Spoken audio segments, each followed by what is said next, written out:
back, everybody. Today is a worst of the year review for 2024. That's right, worst of review. Without further ado, let's get to the countdown.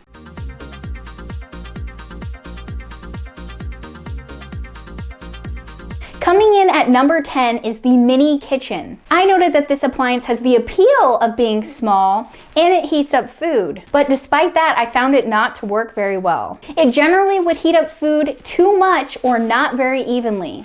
Here are some scenes from that review. This is known as the waffle operation, this is the frying pan operation, and this is the cooking pot operation. It's 165, 166. And there's the inside, and it looks nicely cooked. I would say that the unit itself does not have even heating. One thing I noticed is that this grilled cheese looks pretty burnt. Not terribly burnt, but getting there. And this grilled cheese has parts to it that have unevenness in terms of cooking. At the minute-and-a-half mark, I'm noticing that it's cooking more on the edges right here than it is across the whole thing. Another observation I have is specifically with regards to this handle right here. You can see it's off balance. I do think that this egg is a little bit of a bust because the surface got way too hot. So in that case, I might suggest that you cook your eggs more on the warm milk setting potentially. Now I'm going to close this griddle and start the timer. It looks more like a crepe, to be honest with you.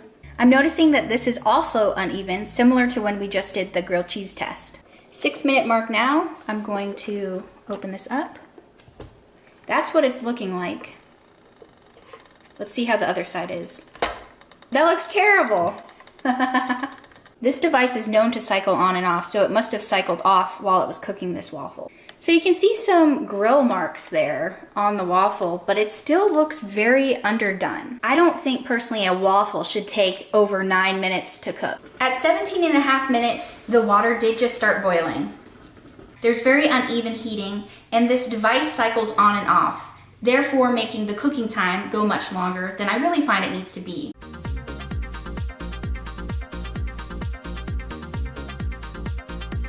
Number 9 goes to the desktop boxing. Now it sounds fun, but I found that using the boxing gloves not only didn't fit very snugly on my fingers, they kept slipping, but also made my fingers very sweaty. Not to mention the suction cup doesn't suck down to all surfaces. Here are some scenes from that review. It can knock out your stress for boxing fans and desk jockeys alike. That's interesting. So this doesn't seem to want to suction to this particular type of table surface, if I had to guess. It's not sticking whatsoever. A bit awkward for sure. If somebody sees you, if one of your coworkers comes up on you while you're doing this, it's gonna be probably a little bit awkward. And your fingers kind of tend to get a little sweaty with these boxing gloves too. This is what you get for asking me to do that report for you. My fingers are quite small, so the gloves themselves did not really fit all that tight on my pointer fingers, and you are gonna get some sweatiness action when you have the gloves on.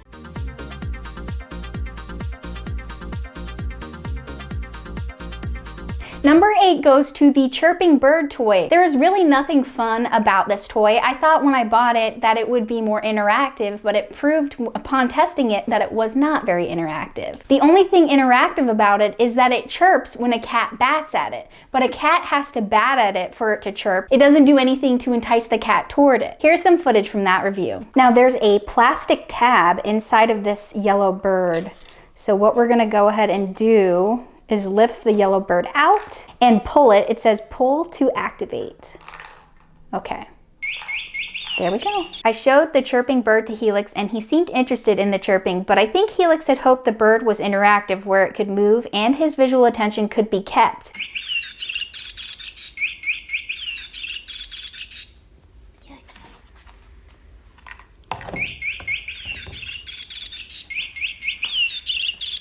You interested in it? Helix showed slight interest in the bird, but then went back to wanting to watch cat TV. I showed the chirping bird to Paris, and she really didn't seem at all interested in the bird for its sounds. I also think she would have been more interested in this toy if it was interactive and moved around. Both of my cats seem to lose interest in this product fairly easily.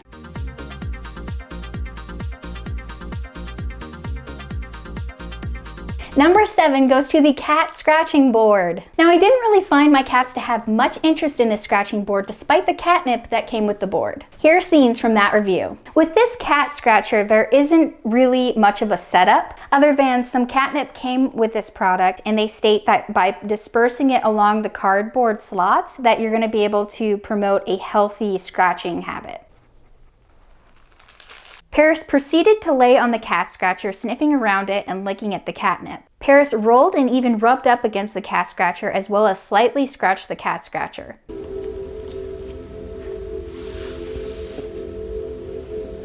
Helix seemed interested in the catnip that was on the cat scratcher, but most interested in the catnip. Helix had a moment of rolling in and licking at the catnip. Helix did lightly scratch at the cat scratcher. Now, this wasn't necessarily a favorite for the scratching, but it was a favorite when it came to the catnip.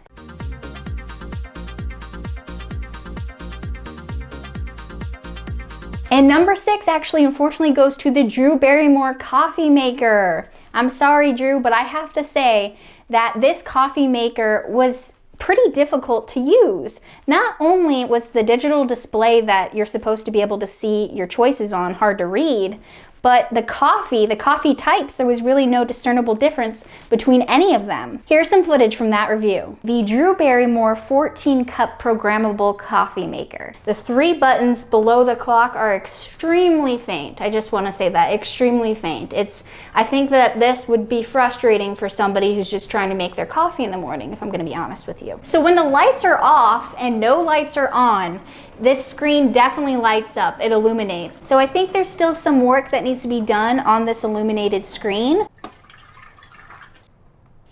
3, 4. All right, our regular coffee should be up soon.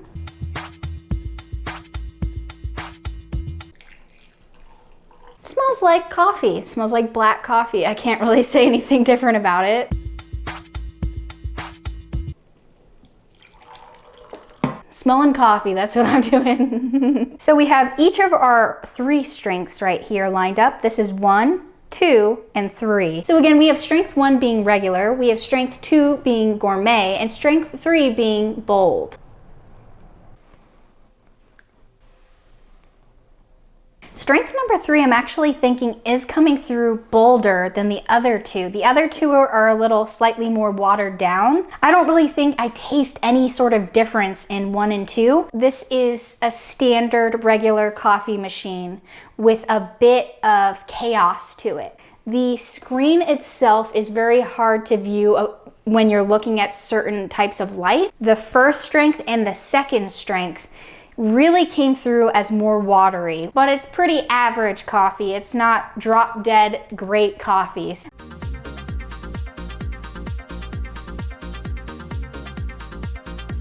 The number 5 spot goes to the basic red pizza cutter I reviewed. This item was absolutely dreadful. Not only did the blade not really cut very well, but the safety sleeve that was supposed to protect the blade was incredibly unsafe, I found, and it was very difficult to put on the blade.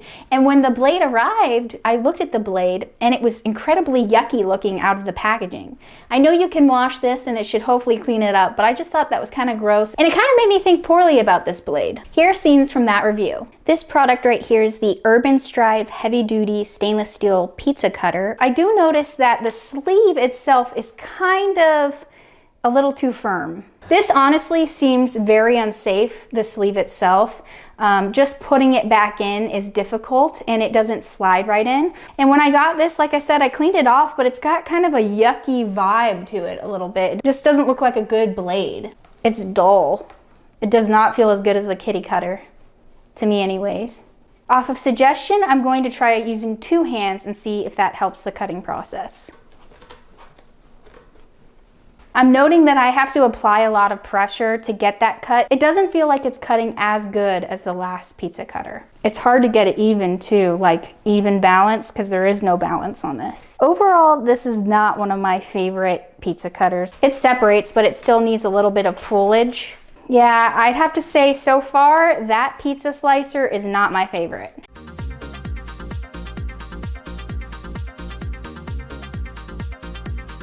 Fourth place goes to the Kitty Cutter Pizza Cutter. Now, though the cat design on this pizza cutter was rather adorable, I found that the blade itself was rather cheap. And other reviews online stated that the decal, the mouse decal, tends to wear off over time throughout the dishwasher. So in an update review, I'm going to be notifying you all if in fact that decal also rubs off. Here is footage from that review. This is the Kitty Cut Pizza Cutter by Ototo. It has a mouse on the stainless steel blade. I find that the stainless steel blade, it feels a little cheap. It's kind of wobbly. Have to do several passes, I notice, to get it, but we do it. It kind of gets stuck a little bit on the edges of the crust, but we can get through it, which is good. The blade itself is quite small, so some people may prefer to have a bigger blade, I think, and not so wobbly. I don't know if this is gonna last long term. I think it's a little too wobbly and the blade itself is quite cheap.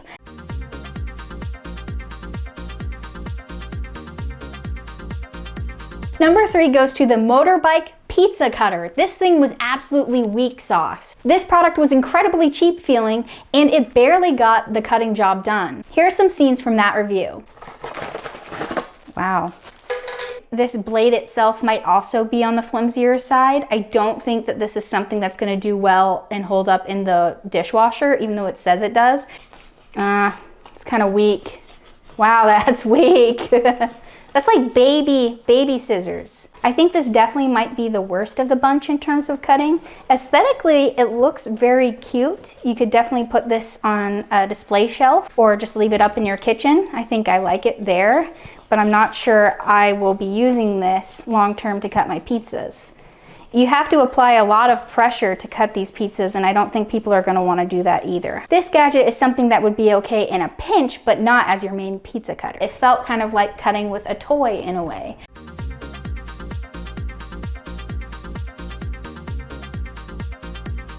Number 2 goes to my worst of food items. And one of those food items belongs to, unfortunately, the peanut butter jar from Omega Mart. That was by far the yuckiest peanut butter I have ever tasted in my life, and I hope to never have to taste peanut butter like that again. It was definitely expired, and I'm just shocked that there was no warning on the label anywhere as to not to eat something that might be expired. It just was not very good at all. We have peanut goo peanut butter. Crack that thing open, see what's in there. I've eaten a lot of natural peanut butter, and this was among the most difficult to stir, but I did stir it, and I think we're ready to eat. This is gonna taste very smunchy, as they say. It's very smunchy. At Omega Mart.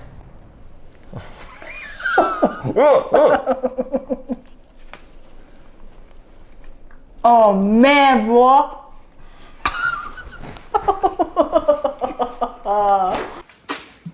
That was offensive. I've eaten 100 different brands of peanut butter, and that was the worst. It tasted like it had been sitting on the shelves for ages. I've never had something that's given me the chills like that before. It was not good. Do not eat that. Save yourself the pain.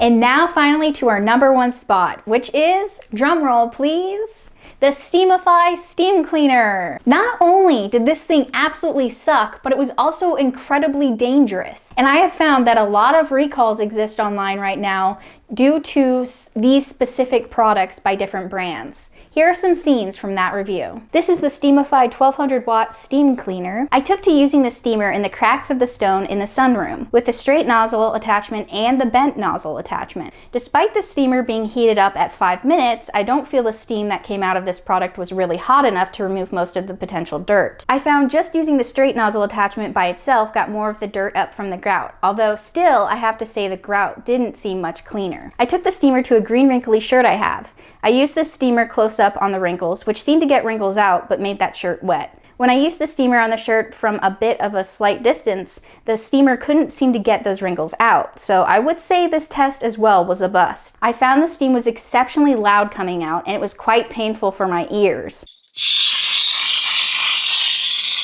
And the steam and the nylon brush duo didn't seem to work much of the dirt and grime up from the sink. This steamer has a very weak design and it can be extremely loud to the ears. Also, the attachments never fit snugly. Overall, I was quite disappointed with this product. That wraps up my worst of the year review for 2024. Thank you all so much for joining, and I hope to see you back here for another year. Take care, and I'll see you next time. Bye.